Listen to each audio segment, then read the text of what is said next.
ਸਤਿ ਸ਼੍ਰੀ ਅਕਾਲ ਜੀ, ਨਮਸਕਾਰ। ਸੋ ਅੱਜ ਆਪਾਂ ਬਣਾਉਣਾ ਸਿਖਾਵਾਂਗੇ ਪਾਸਤਾ ਛੋਟੇ ਬੱਚਿਆਂ ਲਈ। ਸੋ ਤੁਸੀਂ ਦੇਖ ਰਹੇ ਹੋ ਸਾਡਾ YouTube ਚੈਨਲ ਸਿਰਤਾਜ ਸਾਗੀ। ਸੋ ਚੈਨਲ ਨੂੰ ਸਬਸਕ੍ਰਾਈਬ ਅਤੇ ਲਾਈਕ ਜ਼ਰੂਰ ਕਰ ਲਿਓ। ਸੋ ਬਣੇ ਰਹੋ ਸਾਡੀ ਵੀਡੀਓ ਦੇ ਨਾਲ। ਮਿਲਦੇ ਹਾਂ।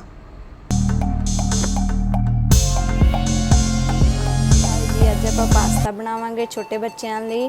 ਅੱਜ ਅਸੀਂ ਆਪਦੀ ਅੰਬਰ ਦੇ ਲਈ ਪਾਸਤਾ ਬਣਾਉਣ ਲੱਗੇ ਹਾਂ। ਉਹਦੇ ਲਈ ਆਪਾਂ ਨੂੰ ਕੀ ਚਾਹੀਦਾ? ਪਾਸਤਾ ਚਾਹੀਦਾ, ਬੋਇਲ ਕੀਤਾ ਮੈਂ ਪਹਿਲਾਂ ਬੋਇਲ ਕਰਕੇ ਰੱਖ ਲਿਆ। ਸਾਲਟ ਚਾਹੀਦਾ ਵਾ, ਪਾਸਤਾ ਮਸਾਲਾ, ਮਿਲਕ, ਮੈਦਾ, ਬਟਰ ਅਤੇ ਕੈਪਚੀਨੋ, ਅਤੇ ਆਪਾਂ ਅਨੀਅਨ ਵੀ ਪਾ ਸਕਦੇ ਇਹਦੇ ਵਿੱਚ। ਚਲੋ ਹੁਣ ਆਪਾਂ ਬਣਾਉਂਦੇ ਹਾਂ ਇਹਨੂੰ ਕਿੱਦਾਂ ਬਣਾਉਣਾ। ਓਕੇ, ਹੁਣ ਆਪਾਂ ਇਹਦੇ ਵਿੱਚ ਦੇਸੀ ਘਿਓ ਪਾ ਲਿਆ ਵਾ। ਇਹਦੇ ਵਿੱਚ ਆਪਾਂ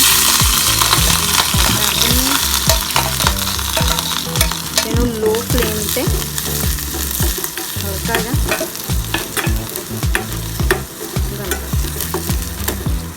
ਨਾਲ ਹੀ ਆਪਾਂ ਇਹਦੇ ਵਿੱਚ ਸਾਲਟ ਤੇ ਮਸਾਲਾ ਐਡ ਕਰ ਦਿਓ। 1 ਚਮਚ ਮੱਖਣ,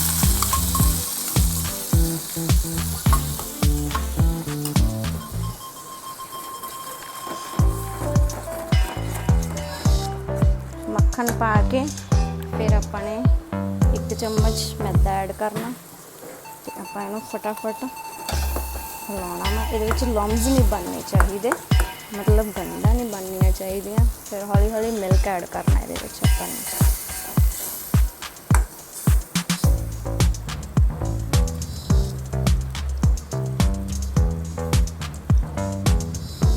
ਐਡ ਕਰਕੇ ਆਪਾਂ ਹੌਲੀ ਹੌਲੀ ਇਹਨੂੰ ਚਲਾਈ ਜਾਣਾ। ਫਿਰ ਇਹਦੀ ਮਿਲਕ ਦੀ ਹੌਲੀ ਹੌਲੀ ਕਰੀਮ ਬਣ ਚੁੱਕੀ, ਪਾਸਤਾ ਕਰੀਮ।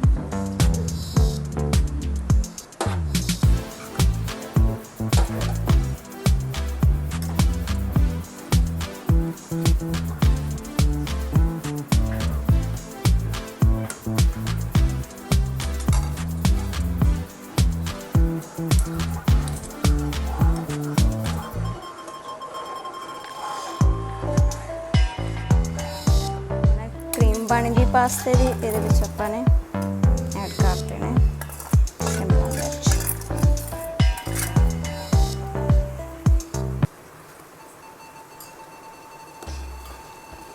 ਆਪਾਂ ਨੇ ਇਹਦੇ ਵਿੱਚ ਪਾਸਤਾ ਐਡ ਕਰਨਾ।